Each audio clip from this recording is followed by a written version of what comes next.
Hi, and welcome back to my channel. If you don't know me, my name's Mario, and in the video today, I'm going to be talking about salaries of clinical research associates. So before I jump into this video, I'd appreciate if you hit the like button. Please also consider subscribing to my channel. I put out videos on clinical research, on personal finance and the financial independence retire early movement, and we'll also be putting out videos on travel. So if you're interested in any of those areas, I do really appreciate you considering subscribing to my channel and helping support me in this journey of starting to create YouTube videos in these areas. So what is the salary that you can expect as a clinical research associate? Well, this depends on many factors, one of which is geography and where in the world you are. So I'm going to assume you're watching this video in the United States. And in the United States, an entry-level clinical research associate would expect to make somewhere between $65K to $75K annually. Now, just remember that an entry-level clinical research associate isn't an entry-level job.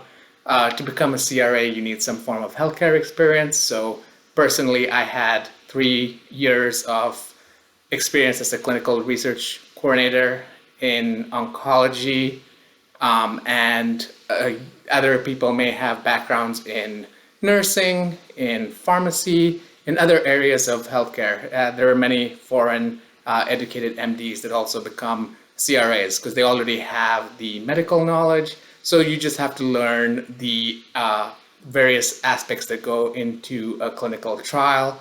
It's a little easier to teach that area than to teach the medicine area. So those are the backgrounds of people that come into clinical research, and that's what you can expect to make as an entry-level clinical research associate in the United States.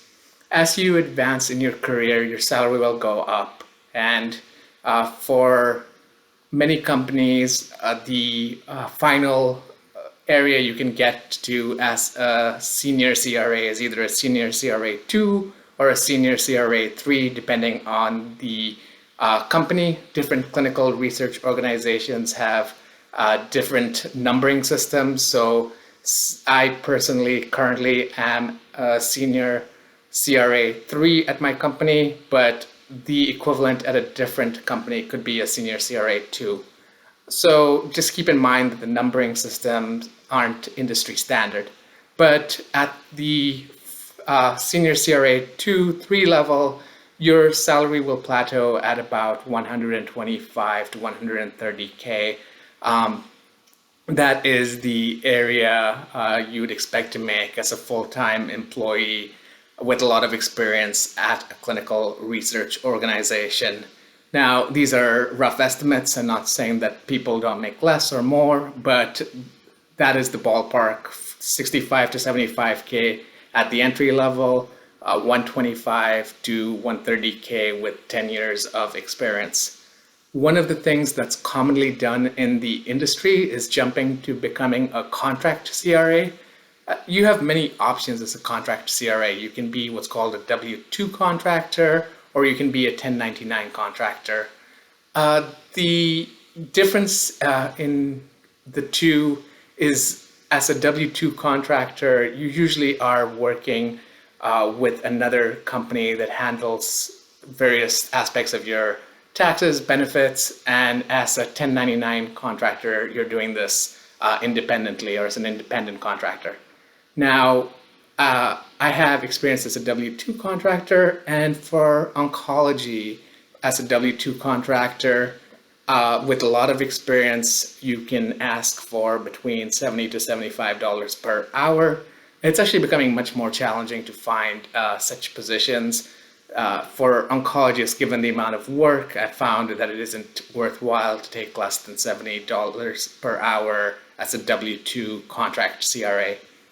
As a 1099 CRA, your asking rate will usually be in the $85 to $90 per hour range. So that's the rates that I've seen out there for oncology. I know there's a video out there by Dan Sefra where he talks about clinical research associate salaries, and the numbers seem inflated to me.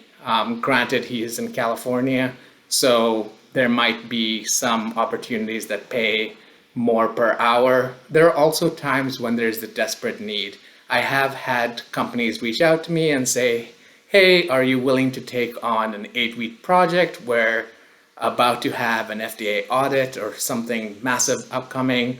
We're willing to pay a high rate because we have this immediate need, but it's short term. So those projects do come about every now and again, but you can't depend on that. One of the things to keep in mind as a 1099 contractor or a W-2 contractor is that you're fairly disposable.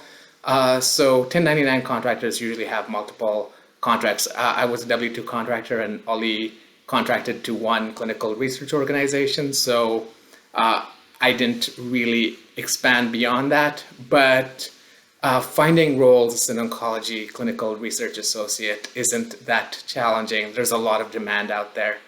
I'm going to end this video by saying that this is not a role you should take on for the money. There's a lot that goes into being a clinical research associate and being good at it. And the money isn't the motivating factor. So if you don't enjoy clinical research, if you don't enjoy travel, and for most of my career, I have departed every week on Monday and arrived back at home on Thursday, week in and week out, all year long. If you don't enjoy building relationships with sites and constantly working with different study teams and keeping a good communication stream so everyone is aware of what each other is doing, and you also don't really feel that you can be an active contributor, this isn't the role for you. The salary is irrelevant. If you do love clinical research, though, I can't stress enough how fun this job is. It takes a certain type of person, but if you love reading GCP and ICH guidelines, if you love working with challenging patient populations, I worked my whole career in oncology. It has been extremely rewarding. Oftentimes I'm working on early phase drugs and the patients do not have any other treatment options. I have enjoyed traveling. I have gotten to see most of the United States. I also took on one monitoring project in Canada. So I have thoroughly enjoyed that aspect as well. I do remember early in my career, I went to a training session for CRAs, and one of the questions that was asked is, please raise your hand if you're still excited to travel. And I was the only one in the room that raised my hand. And the reason being is I feel that's an important aspect, just getting to that site, building that relationship face to face, talking to sites, and really seeing what's going on.